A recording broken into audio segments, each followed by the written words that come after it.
Hi, everyone. Thanks for tuning into Mom Squad. This is a show where we tackle all sort of parenting topics and issues. Today's episode is one that I will say is a must-watch for any parent who has a child on social media or is getting to that age.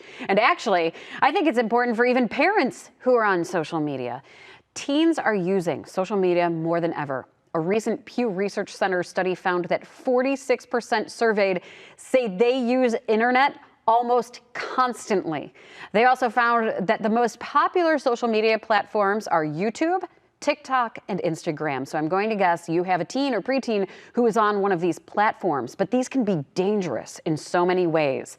In today's Mom Squad, we are talking to litigation attorney Stan Gipe with the Dolman Law Group. He's a father of a 13-year-old who says they are constantly working on cases regarding privacy. He lays out the ways kids get themselves into trouble with posts.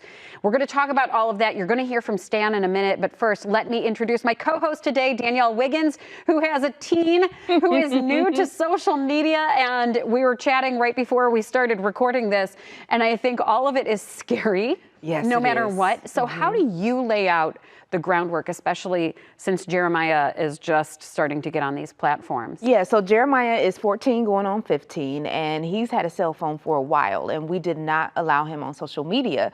Now, he did, when he got a new phone, I looked at his phone, it's like Instagram. What?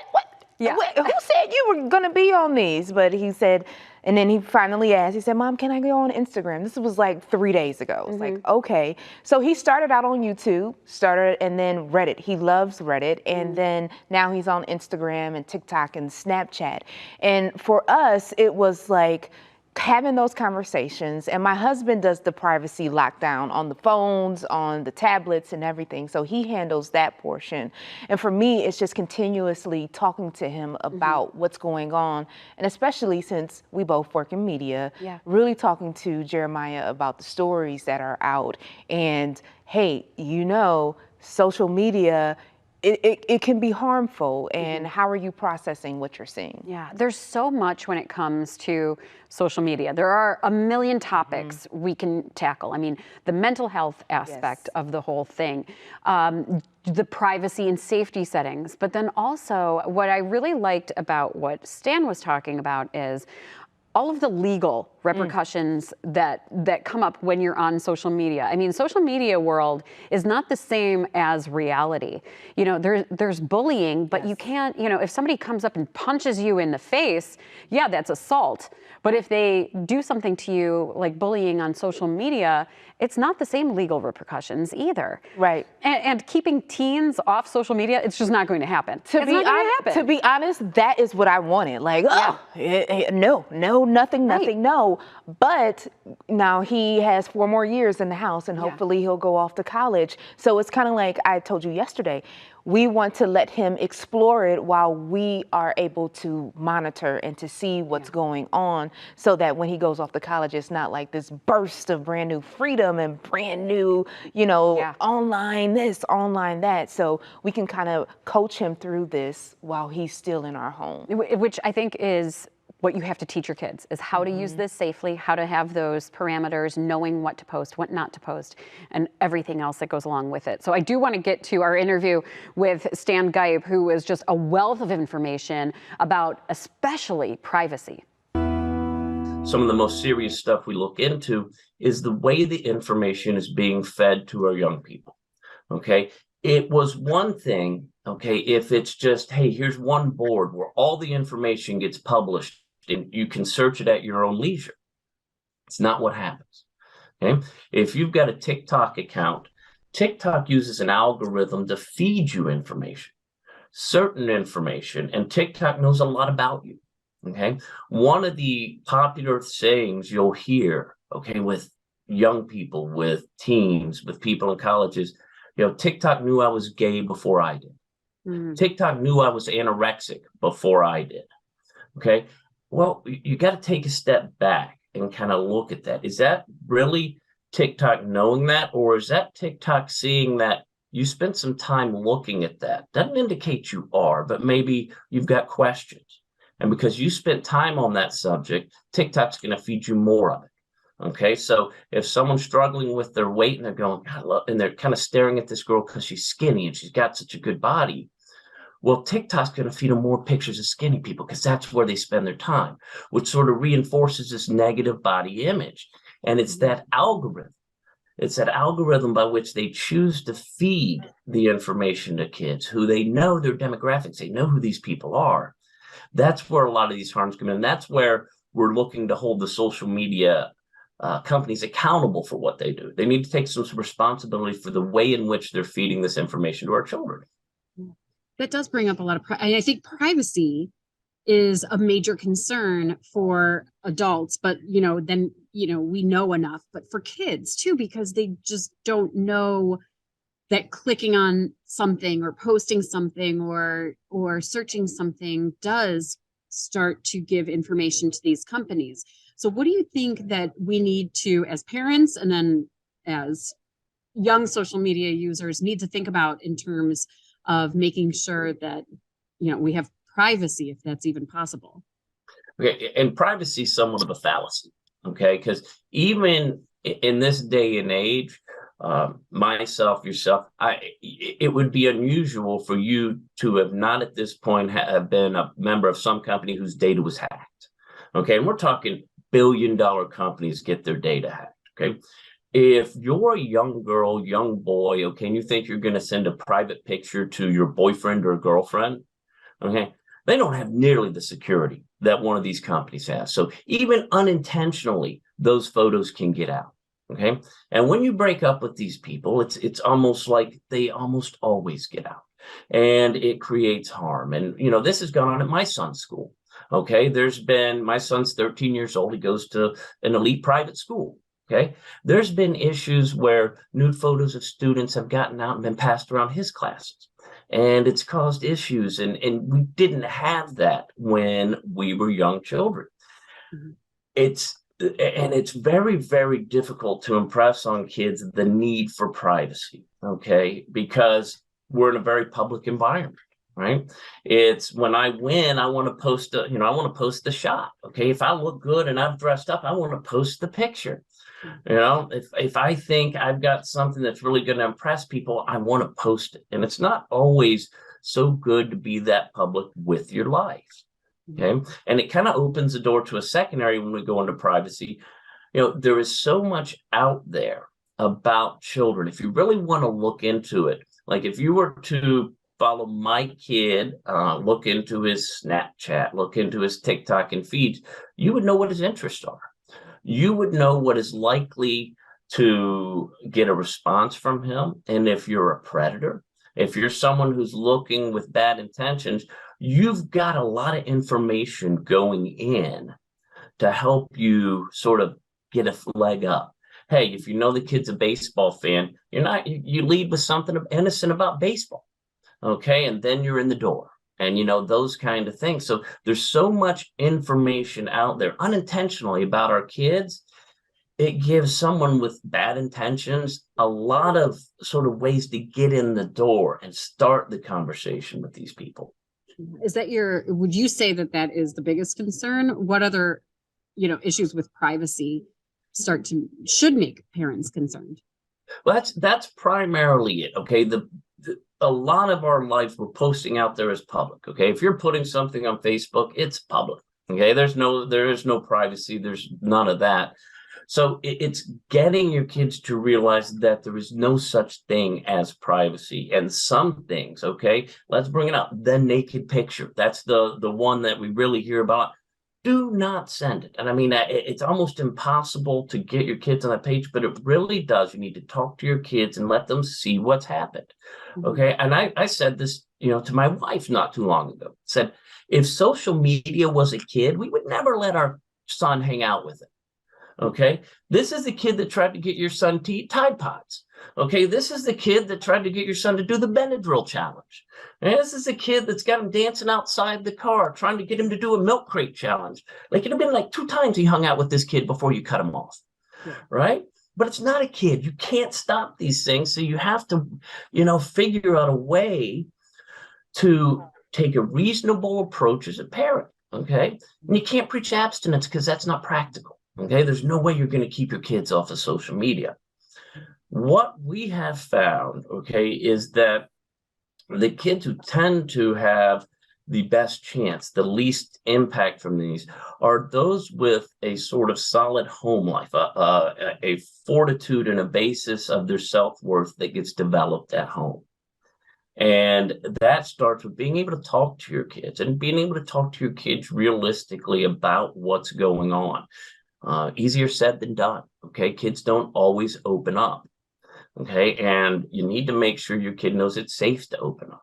And if you've got a child, one thing I really want to push out to people, if you've got a child that won't open up to you and you suspect, like even you start, because you know your kid, okay, you know if something's happening, you know, damn, he seems down lately.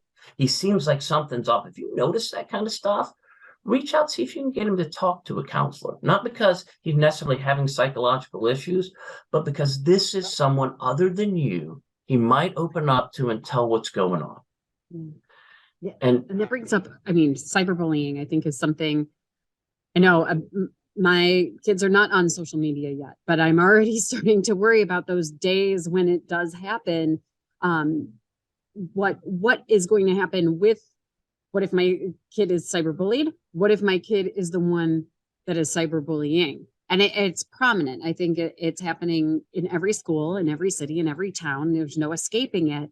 So when your kid is, let's say, getting cyberbullied, and this is an issue that just popped up amongst friends where somebody's daughter is getting cyberbullied, and the school said, well, you can press charges.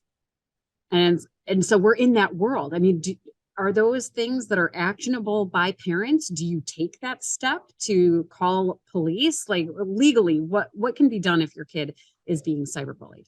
You know, and cyberbullying is a wide spectrum. Okay.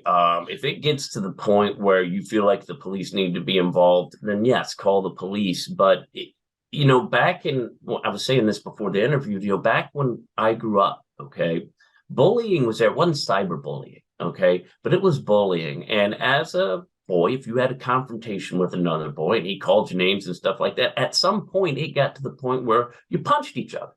Okay. And you would sort of, that would kind of be the pressure relief valve. You've had the fight and then you go back and you kind of not necessarily be friends, but you wouldn't be, mortal enemies again. It had the pressure relief. These days, we're not face to face saying these things. Okay. So no one gets punched and the pressure never gets relieved. These things ratchet up, and they ratchet up in a very public way where everyone's watching. Ooh, did you see this? Did you see what X commented about Y? And because of that, they feel like they need to respond in a very public way. Okay. Cyberbullying needs to be stopped at home, the home of the cyberbullying, the home of the person who's doing the bullying. And that's exactly it. It's almost impossible to stop if you don't have a cooperative parent, if you don't have a cooperative environment on behalf of the cyberbully. Okay. And once they become adults, we call them trolls. They're the internet trolls, right? The people who just go out there to bully for no reason, and you can't stop them. Right. If you're a public figure, if you've got any Facebook, you'll have someone get on there just to make a negative comment that this person's just saying it to be a jerk, right? Yeah. But you know that, right? But that's what but when they're young, when they're kids' age, it's cyberbullying. We don't call it an internet troll. And it's got a much bigger impact on our kids because it's all about the peer group. It's all about the socializing. It's all about how it's out there in front of them. The best way we've ever seen to deal with cyberbullying is make the bully's parents aware of what's going on. Because what you'll find, kind of like you, okay, if you found out your kid was cyberbullying, you'd be on it, okay? You'd get it to stop. And that's where it's got to happen. Okay. If you don't have a parent that's going to get involved, it can likely get to that area where, all right, now law enforcement needs to get involved. This isn't going to stop and this is getting serious. Does it involve threats of violence? Okay. Does it involve physical intimidation? It's not illegal to call someone ugly. No. Hey, you can do these. What do you think, in your opinion, what would be something that crosses the line and then can be looked at by police as a cybercrime or stalking or harassment? Like, what's the threshold? It's not a bright line type of thing. Okay, one thing that's is threats of physical violence have credible threats of physical violence have always been a crime, whether it's through the internet, whether it's through social media, whether it's face to face. Okay, the threat of physical violence, and it's credible, is a crime. Okay, now we start getting into some other more gray areas that's actionable. Comments about people's looks are fair game. Okay. Opinions about people are fair game. Okay? You can't, if you're out there, you can't stop someone from saying, hey, man, it's the ugliest, dumbest person I've ever seen in my life. You can't do anything about it. And that's where the internal fortitude, making your kid realize that, look, these people are out here and they grow up, they become trolls. This doesn't mean they're right. And helping them understand that their sense of self-worth comes from the house and not the internet. And it's a struggle that we didn't have to do when we were growing up. Okay, it was natural. That's where you got your sense of self-worth, your family values. Okay, well, these days a lot of kids are spending more time with their social media friends than their family. So you need to make sure they stay grounded in the family values. And it's difficult when you've got a 14-year-old adolescent who comes home, says, hey, mom, hey, dad, goes up to their room for the rest of the evening on their iPad or their computers and stuff like that. And, how do you interact with that? And that's truly where the struggle with parenting comes in. And it takes what we found, okay, and the stuff we see, it takes a lot of effort, okay? And it takes sometimes, coming in and realizing that you may not understand everything your kid's going through. Okay, you were one time a youth, but you weren't a youth at this day and age. Okay, I've often told my friends, thank God there were no cell phone cameras when I was growing up. Right. Okay, so you understand the emotions, but you don't necessarily understand the environment within which they're experiencing them. Yeah. You bring up the cameras, and so much is caught on camera now. What do you, in terms of, I'm thinking legally, that's a lot of evidence that's out there, whether it's, something that somebody posts and maybe it's not exactly criminal, but then, a couple of years down the line after your child goes through college and is looking for those jobs, and there's a history of these videos of maybe them doing something not so smart or something that borderlines, criminal. How do you navigate that? What advice would you give to parents and kids about what gets caught on camera and then what gets posts? Nothing is temporary.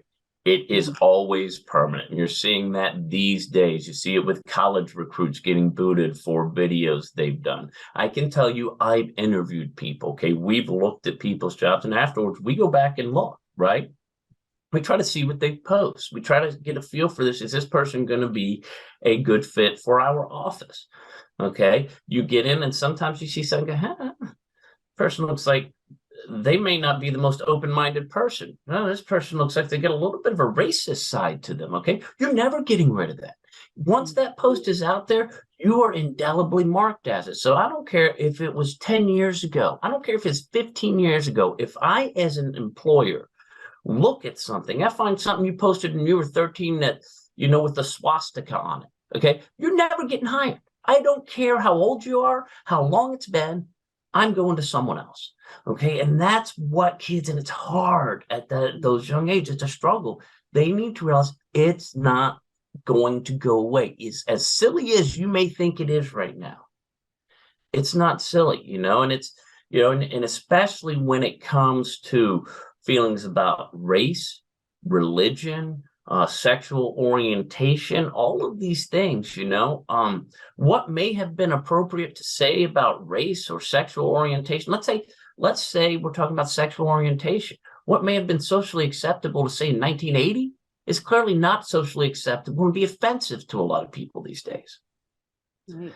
And Stan, before we go, I want to know, because I love advice from all parents, but you have a son who is in that perfect age of, starting social media use probably more regularly than even a 12 or an 11-year-old. What boundaries do you put on social media use? The boundaries we put are that we're monitoring it, okay? And if we feel like he's doing something that is askew from what we think is correct, then we'll be on it. We monitor it, and that's going to be important, okay? My son's mostly posting sports updates, things like that. Hey, I've done this, and just general life stuff, okay? Which is, we haven't seen any of that yet. Mm-hmm. It's a little harder to track what they're saying about other people's posts. Okay. And that's, you got to keep an eye on too, because it's not just what they're putting out there, but it's how they're interacting with the rest of the internet. It's a little harder to track, but monitor what they're doing. Make sure that it's got the right tone. Make sure that it's acceptable. And if it's not, okay, don't come at them full force yelling. Make sure it's got to be a discussion. It can't be just, you're wrong, I know what I'm because let me tell you what, they're going to look at you and go, you don't know social media. You don't know what you're talking about.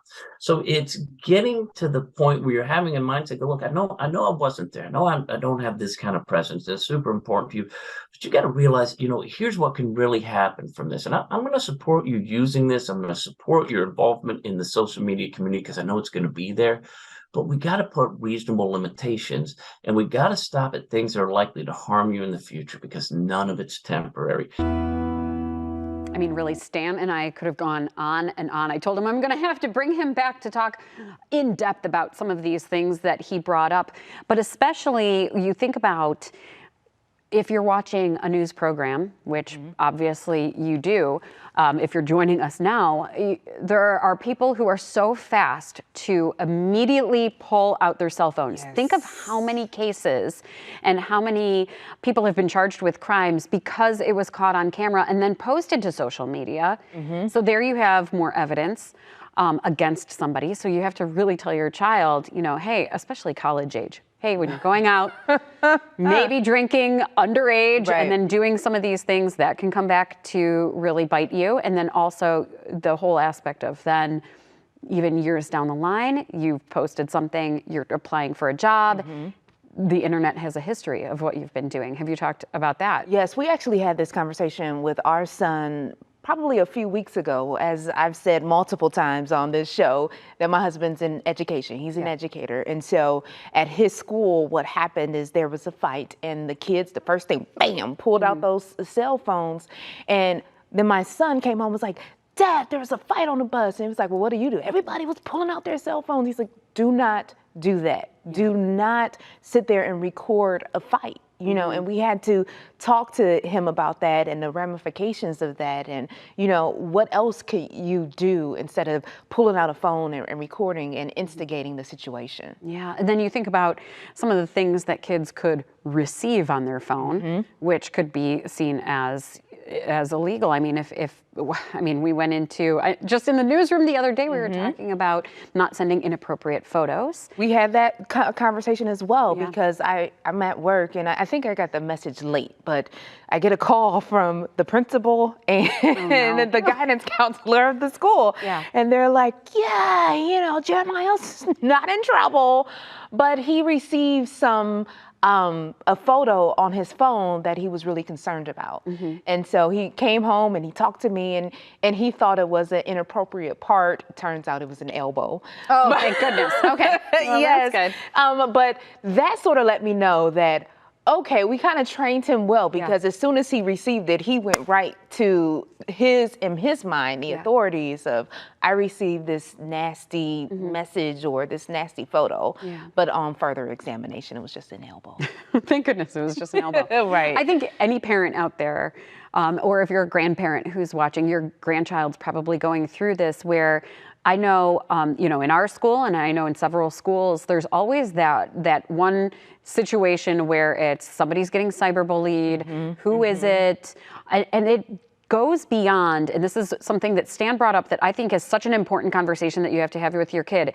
There's the person who's posted, and then there's the victim. But then there are the comments. Like if your child comments on that, you can't monitor what they're commenting. You can monitor what your kids are posting, right? Yeah. And when he brought that up, it's like, oh yeah, you can sit there and monitor what they're posting on social media all day, but you can't really see what they're commenting on. Right. And so I think it's a very important conversation to have with your child about, hey, commenting on, you know, if somebody's cyberbullying and posts something that is mean and you've commented on it, could you be wrapped up in any of that ramification at school as well? Or if there are, and we're starting to see where cyberbullying cases are headed to court, are having criminal charges. So you have to be careful about how you comment and what you comment. That was the main reason why we kept him off of social media, to our knowledge, for so long, because even in person, in like early middle school, going to middle school, if someone would say something to him, he would not be able to shake it off. Yeah. So, you know, my husband and I were just really worried and concerned for him in particular, because it's like, oh, if somebody posts something negative about him, you know, on one of his photos, he is not going to be able to shake it off. So we needed to make sure that he was able to grow and to mature into this, but we can't keep him from forever. No. But it seems like, as you are saying, and our legal experts saying, you got to constantly have these conversations with your children. And it's like, gosh, we're so busy. We got to work. We got to do this. We got to do forms. We got to take them to soccer, or basketball, whatever. But then you got to make sure you have that time to sit down and to really talk about what's going on in the world, what's going on in their world, and what's going on in the social media world as well. I mean, and it's still so new. Because I mean, our generation, we didn't have that growing up. I mean, a lot of us started to see it in high school and college. College club. But you know, growing up with social media is so different. It is. So I always love having Danielle on here. She's always going through like whatever we're talking about. So it's great to get your perspective. I mean, we really could talk forever about this. And guess what? We have a Facebook page now, Mom Squad Facebook page. So you're going to see a QR code at the bottom of the screen. You can just hold your phone up to that. That's where you're going to find our Facebook page. If any of this has hit a chord with you and you want to ask a question, or if you think we should be going in depth on any of these issues, we want to know. We're happy to go more in depth on anything that you're going through or that you have questions about. That's where you can also connect with other moms. So thank you so much for joining us today on Mom Squad. We'll see you right back here next time.